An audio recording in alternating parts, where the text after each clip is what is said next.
今天我们来做一个炸带鱼啊，这是江浙一带都非常流行，而且都非常传统的一个菜啊。现在用个网络词非常流行的就是叫黄金带鱼啊。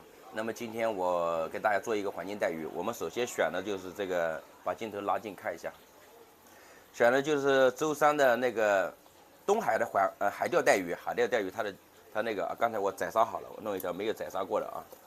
来摄像头对着。这个海钓带鱼它是嘴小眼睛小身子细长，它区别于暖阳带鱼啊。暖阳带鱼的话，它就是它肉质比较宽比较粗啊，吃去的话口感呢它比较粗糙，没有这个海钓带鱼那么细致啊。而且这个时候是冬天，这个时候是吃带鱼最好的时候，它的身上的油脂肪储存比较高，到来年立春的时候呢，它就要开始产卵了啊。所以说冬天立冬的时候吃带鱼啊，这个时候，那么我们来这个呢是我宰杀好的啊，宰杀好了就是把这个鱼鳞给它去了，然后内脏抠干净就可以了啊。是。我们鱼杀好了，然后我们把它这个腌制啊，这个料大家镜头看一下，这个料一会儿配方这些我都有啊，盐、味精、八角、桂皮、花椒、香叶啊，葱姜，这个我们放点这个啊，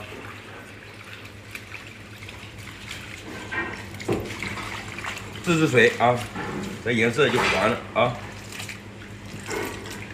这个颜色啊。可以多放一点麦芽糖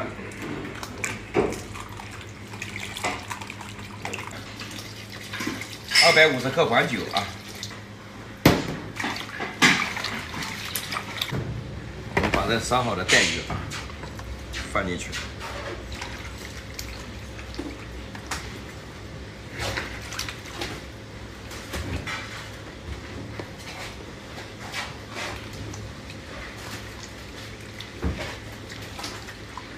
好，我们这样子腌制2个小时，然后晾8到10个小时，看天气和风力的大小啊。这个黄金带鱼我们回头再炸啊。好，这个就是我们浸泡了2个小时啊，我们挂这里晾晒啊。现在的油温已经有6成油温了啊，我们把这个带鱼一块一块放下去啊。